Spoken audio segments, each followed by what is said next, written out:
आप सभी लोगों को मेरा नमस्कार। आप लोगों से मैं लगातार वीडियो के माध्यम से शेयर कर रहा हूं कि आप अपनी प्रॉपर्टी पे कब्जा कैसे साबित कर सकते हैं। साथियों, आज के वीडियो में मैं आपसे शेयर करूंगा 11 पॉइंट जो कि आप अगर केस फाइल कर रहे हैं कब्जा के लिए तो अपने केस में इन तथ्यों का वर्णन जरूर करें। अगर इसमें से आप कुछ भी मिसिंग करेंगे तो हो सकता है कि आप केस हार जाएं, क्योंकि आपकी प्लीडिंग कंप्लीट नहीं होगी। सिविल केस का एक कॉन्सेप्ट होता है नो प्लीडिंग नो रिलीफ, मतलब कि अगर आपने जिक्र नहीं किया है तो आपको उस संदर्भ में कोई सहायता नहीं दी जाएगी। हमने काफ़ी सारे केस देखे हैं, जब मैं अपील फाइल करता हूं तो देखता हूं कि ट्रायल कोर्ट में नीचे के दौरान आप लोगों ने उस चीज़ का जिक्र ही नहीं किया अपने पिटीशन में, इसलिए आप केस हार गए, जबकि उसके मालिक आप हैं, उसके सारे डॉक्यूमेंट आपके फेवर में हैं और कानून के हिसाब से आप ही उसके मालिक हैं। लेकिन चूंकि आपने कुछ मिसिंग कर दिया, आपने जो आवेदन कोर्ट में लगाया, मतलब जो याचिका आपने ट्रायल कोर्ट में फाइल किया सिविल जज के समक्ष, वो कंप्लीट नहीं थी।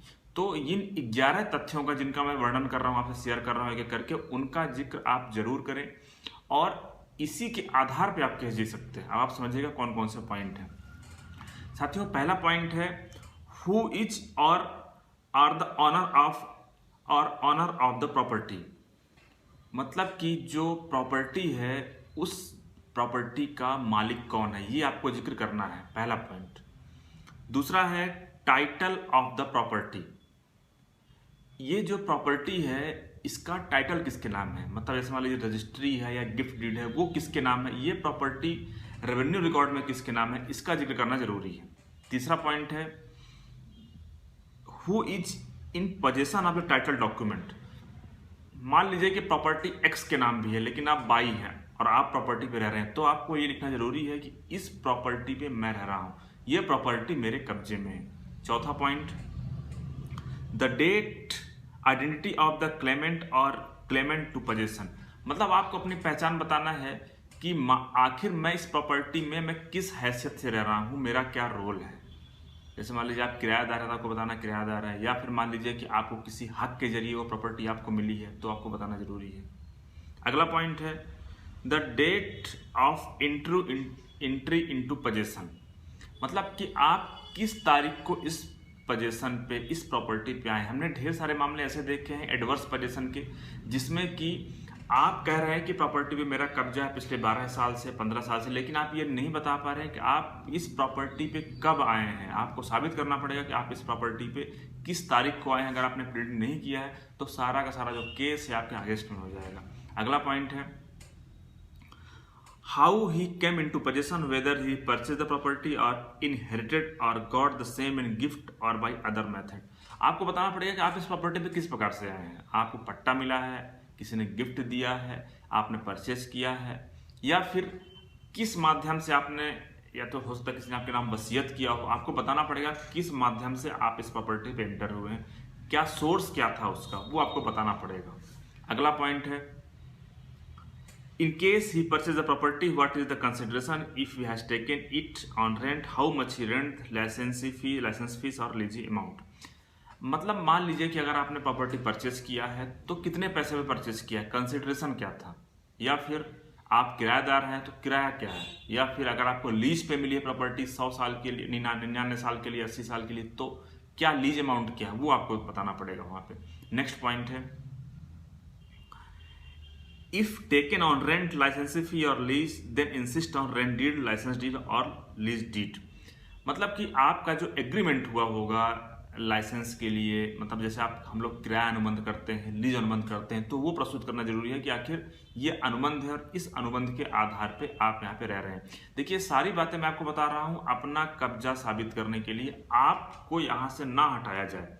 कई बार होता है प्रॉपर्टी नाम आपके है, आप वहाँ पे रह रहे हैं, लेकिन सामने वाली पार्टी कह रही कि नहीं आप यहाँ पे रह ही नहीं रहे हैं, तो आपको कब्जा साबित करना है। कब्जा साबित करने के लिए इंपॉर्टेंट डॉक्यूमेंट है। नेक्स्ट है Who are the person in possession, occupation or otherwise living with him in what capacity as family member, friends or servant etc। इसका 9वां पॉइंट है कि आपको बताना जरूरी है कि आपके साथ में कौन कौन निवास कर रहा है। मतलब ये एक प्रकार से होता है कि आप एविडेंस दे रहे हैं कोर्ट को। जैसे मान लीजिए मैं कह रहा हूँ कि मेरे साथ मेरी पत्नी, मेरे बच्चे, मेरे भाई, मेरे माता पिता रह रहे हैं, तो कल को अगर आपने प्लीडिंग कर दी तो कल को आप उनकी गवाही कोर्ट में प्रस्तुत करा सकते हैं कि देखिए वो भी आपके पक्ष में कोर्ट में गवाही देंगे कि देखिए मैं इनके साथ रहता हूँ, इतने समय से रह रहा हूँ, इस प्रॉपर्टी पे रह रहा हूँ, इस प्रॉपर्टी इनके नाम है, ये सारी बातें उसमें गवाही के जरिए स्पष्ट हो जाएंगी। इसका 10वां पॉइंट है सबसिक्वेंट कंडक्ट। इसका मतलब साथियों कि अगर मान लीजिए कि आप जो प्रॉपर्टी है, अब उस प्रॉपर्टी पे आप शांतिपूर्वक निवास कर रहे थे, लेकिन बीच में कुछ ऐसी घटना हुई जिसकी वजह से आपको कोई परेशान कर रहा है, डिस्पोजेस करने का प्रयास कर रहा है, आपके खिलाफ कोई शिकायत कर रहा है, तो ऐसी घटना का जिक्र करें।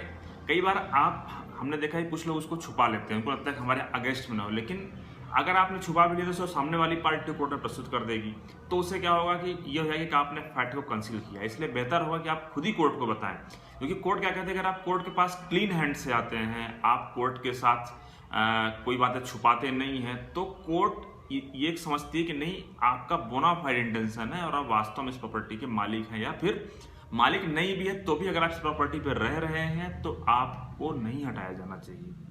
इसका 11वां पॉइंट है basis of his claim that not to deliver possession but continue in possession. साथियों कई बार क्या होता है, मान लीजिए कि प्रॉपर्टी आपके नाम नहीं है लेकिन आप उस प्रॉपर्टी पे रह रहे हैं, तो आपको वहां पे ये बताना पड़ेगा कि आखिर आपको वहां से क्यों ना हटाया जाए और क्यों आपको लगातार रहने दिया जाए उस प्रॉपर्टी पे। सबसे इंपॉर्टेंट है, कई बार हम लोग ये मिस कर देते हैं। कई बार होता है क्या है कि हम हमेशा पूरे पिटीशन में ये डिनाई करते हैं कि भाई प्रॉपर्टी हमारे नाम है, हमारे नाम है, हमारे नाम में हम यहाँ, लेकिन हम ये नहीं बताते हैं कि आखिर हमें क्यों ना हटाया जाए। प्रॉपर्टी आपके नाम है, ठीक है, एक अलग मुद्दा है, लेकिन सिविल केस में क्या होता है, टाइटल एक अलग मुद्दा होता है और पोजेशन एक अलग मुद्दा होता है। टाइटल आपका है मतलब ये नहीं कि प्रॉपर्टी पे आप ही रह रहे होंगे। जो व्यक्ति रह भी रहा है तो उसका फर्ज बनता है कि वो साबित करे कि उसे क्यों रहने दिया जाए वहां पे। तो साथियों मुझे उम्मीद है कि जो 11 पॉइंट हमने आपसे शेयर किए हैं आपके लिए यूजफुल होंगे। और अगर आप कोई केस फाइल करने जा रहे हैं सिविल कोर्ट में, वो भी कब्जा के लिए, पोजीशन के लिए, बेहद इंपॉर्टेंट केस होता है, क्योंकि अगर आपने साबित नहीं किया तो आपको डिस्पोजेस कर दिया जाएगा, हटा दिया जाएगा वहां से। इसलिए बेहतर है कि आप इन 11 पॉइंट्स का जिक्र जरूर करें। इसको आप एलाबोरेट ना करें, लेकिन इनका जिक्र आप लाइन बाय लाइन भी कर सकते हैं या फिर किसी पैरा में कर सकते हैं, ताकि सारे पॉइंट उस पर कवर होने चाहिए। मुझे उम्मीद है कि मैंने आपको जो शेयर किया आपके लिए यूजफुल होगा। धन्यवाद।